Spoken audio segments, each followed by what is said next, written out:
भगवान शिव ओगड़दानी त्रिकालदर्शी कैलाशी अविनाशी देवाधिदेव महादेव की कथा कहती है। शिव अपने पास में कम रखकर दुनिया के लोगों को ज्यादा देते हैं। शंकर अपने पास जितना नहीं रखते जितना दुनिया के लोगों को वो दे देते हैं।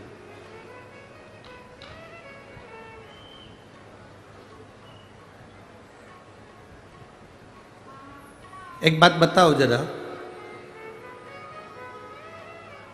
एक तरफ तुम्हारी उम्र केवल 7 दिन की है,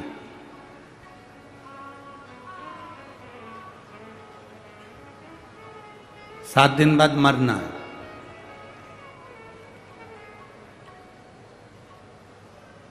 और एक तरफ तुम्हें कोई 7 लाख रुपए दे दे और भगवान का इन दोनों में से कुछ चुन ले। 7 लाख चाहिए कि 7 दिन की उम्र? 7 दिन बाद या तो तुझे मरना पड़ेगा, या तू 7 लाख रुपए ले ले, या फिर अपनी 100 साल की उम्र ले ले। बताओ क्या चुनोगे? 7 दिन की उम्र है और 7 लाख रुपए मिल रहे हैं, तो वो 7 लाख रुपए का करोगे क्या अगर जिंदा ही नहीं रहोगे तो?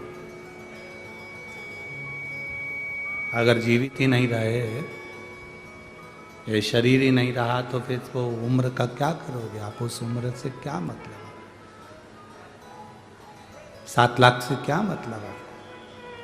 क्या मांगोगे? बाबा 7 लाख आप रख लो, हमको सबसे पहला दीजिए निरोगी काया। अगर हमारी काया ठीक होगी ना, तो हमें 7 लाख रुपए का भी प्रयोग करेंगे, बादाम लाएंगे खाएंगे, काजू लाएंगे खाएंगे, भोजन लाएंगे खाएंगे तो मतलब का, गाड़ी लाएंगे घूमेंगे तो मतलब का, पर वो 7 लाख का करें क्या जब उम्र ही नहीं? तो जब तक उम्र नहीं तो फिर वो पैसे का, वो धन का, वो दौलत का क्या कर? और ये प्रत्येक जितने मानव हैं इस सब के साथ ऐसा ही होता है।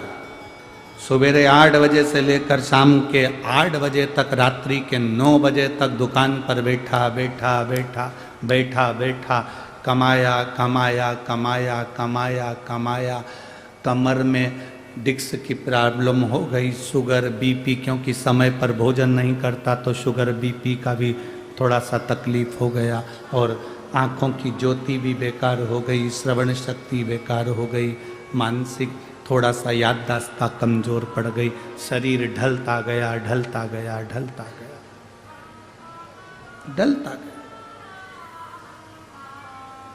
अब तुमने कमाया तो बहुत, ढेर सारा कमाया, अब कमाया इतना सारा और मालूम पड़े शरीर ढलता गया ढलता गया ढलता गया। इकट्ठा कर कर बैंक में रखा था 25-30 लाख रुपए, जिंदगी भर कमाते कमाते आखिरी में शरीर में रोग हो गया, और रोग होने के बाद दिखाने के लिए नासिक में गए या छत्रपति संभाजी नगर दिखाने के लिए शरीर को गए, और डॉक्टर ने कहा 5 लाख रुपए की जांच होगी। 3 लाख रुपए की जांच होगी, 4 लाख रुपए की जांच होगी। जांच करी, कमाया था 25 लाख, जोड़ के रखे थे, और मालूम पड़े वो सारे के सारे धीरे धीरे धीरे धीरे शरीर की बीमारी में लगते चले गए, तो फिर जोड़ने का फायदा क्या हुआ?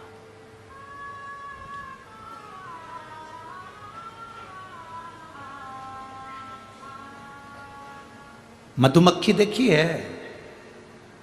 अरे बोलो तो जम के, क्या करती है? फूलों का रस लेती है, शहद बना देती है, सोचती है बाद में खाऊंगी,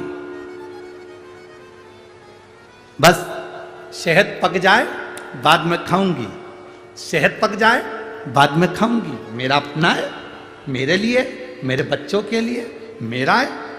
जोड़ते जोड़ते जोड़ते जोड़ते जोड़ते जोड़ते जोड़ते जोड़ते थक जाती है तो भी जोड़ती, और आखिरी में कोई आता है वो पूरा छत्ता तोड़ कर ले जाता है, पूरा शहद निकाल कर कोई दूसरा ले जाता है।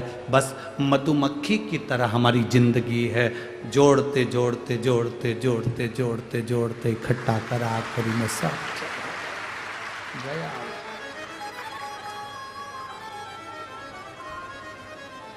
शंकर जी की कथा क्या कहती है, बाबा भोलेनाथ जी का चरित्र क्या कहता है, शिव महापुराण की कथा क्या कहती है, भगवान शंकर का चरित्र क्या कहता है कि प्रतिदिन ऐसे जियो,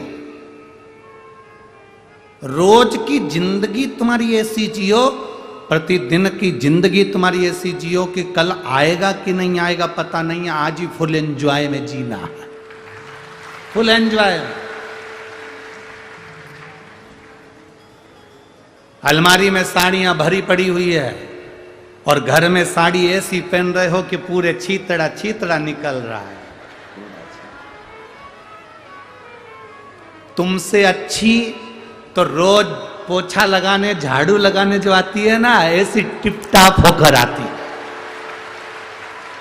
6,000 रुपये महीना तुम्हारे घर से मिलता है, 7,000 रुपये महीना तुम्हारे घर से मिलता है, 9,000 रुपये महीना तुम्हारे घर से मिलता है, इससे ज्यादा कोई देती भी नहीं होगी हो, फालतू की बात। वो काम करने वाली बर्तन मांजड़े, झाड़ू लगाए पोछा लगाए, वो तुम्हारे घर में काम करने आए, तुम्हारे बच्चों को संभालने आए, वो टिपटाप रे 5-6 हजार में, और तुम 50,000 रुपये महीना कमाओ तो भी मुसद्दी लाल जैसी बैठ। क्या मतलब का जीवन। कई बार तो तुम अपनी नौकरानी से पूछ लेती है, क्यों री आज तो बड़ी टिपटाप दिख रही है। नौकरानी भी कह देती है, मैम साहब किसके लिए जोड़ूं तुम बताओ, है मरी जा रही पत्थर घिस घिस के जोड़ जोड़ के, अपने ऊपर खर्च नहीं करूं तो किस पे करूं। मेम साहब को सुबह 8 बजे से गीता जी का ज्ञान मिल गया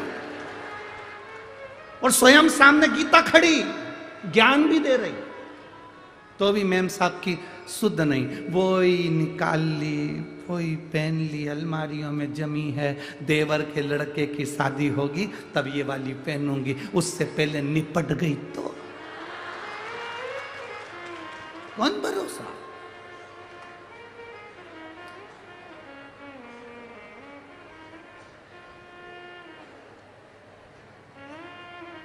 क्या भरोसा है जीवन का।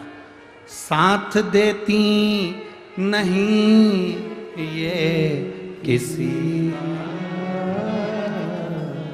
क्या भरोसा है इस जिंदगी का, क्या भरोसा। प्रथम सुख निरोगी काया। आप दुनिया के कितने बड़े करोड़पति हो, हमने पहले भी एक बार कथा में कहा था, जलगांव की कथा में कहा था, दुनिया का सबसे बड़ा सेठ, दुनिया का सबसे बड़ा पैसे वाला, दुनिया का सबसे अमीर व्यक्ति, दुनिया का सबसे करोड़पति व्यक्ति, दुनिया का सबसे अमीर व्यक्ति कौन है।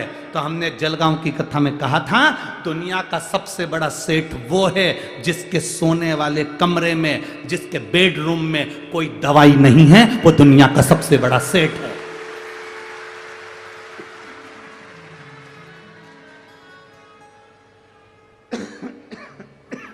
दुनिया का सबसे बड़ा सेठ वो है जिसके बेडरूम में कोई दवाई नहीं। अगर आपके सोने वाले कमरे में सिर के पास ड्रॉज में बहुत सारी दवाइयों का ढेर लगा है, समझ लेना मेडिकल की दुकान हो तुम।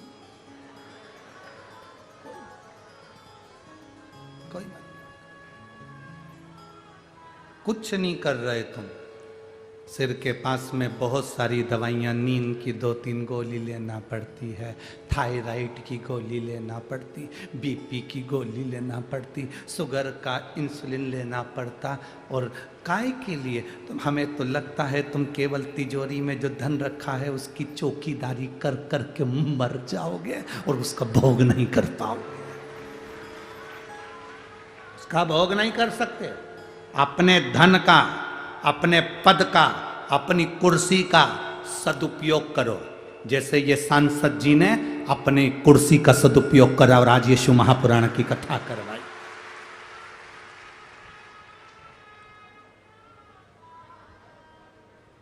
मैं माननीय श्री उन्मेष जी पाटिल जी को और उनकी धर्मपत्नी श्रीमती संपदा जी पाटिल जी को धन्यवाद दूंगा। बहुत बहुत साधुवाद है। आपने अपने क्षेत्र में कितना भी रोड बनवाया हो, कोई भी काम करा हो, पर उससे बड़ा काम आपने ये कर दिया कि क्षेत्रवासियों के कल्याण हेतु उनका दिल था। कोई कोई तो जा नहीं पाते थे सीहोर तक, कोई जा नहीं पाते थे जलगांव तक कथा सुनने, उनके लिए तुम गंगा जी को खींचकर 40 गांव तक लिया।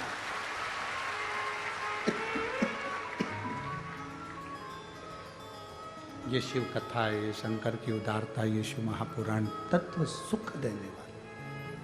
प्रथम सुख है निरोगी काया। श्वास कितनी किस व्यक्ति के लिए आई है ये उसको मालूम है। पत्रिका देखने वाला ज्योतिषी पत्रिका देख सकता है। ये कोरोना में कितने सारे मरे, इनने भी तो कभी पत्रिका दिखाई होगी, इनने भी तो ज्योतिषी को बताया होगा, सबने कहा होगा तुम्हारी उम्र बहुत है, बढ़िया रहोगे, राशि ठाट करोगे, ऐसा करोगे, वैसा करोगे, सारी गुण मिला है, सारी पत्रिका दिखाई, उसके बाद मालूम पड़ा कोरोना हो गया, निपट के चले गए, फिर पत्रिका क्या काम करे। जितनी किस्मत में श्वासें लिखी है, जितनी भाग्य में श्वासें लिखी है, वो उसको मालूम है। जिन जोड़ी तिन तोड़ी, तू क्यों रोती है, तूने जोड़ी। रास्ते में चलते चलते मिल गया, बातचीत हुई, प्रेम बढ़ा, स्नेह बढ़ा, संबंध हो गया, शादी हो गई, उसने जोड़ी और उसको नहीं लगा।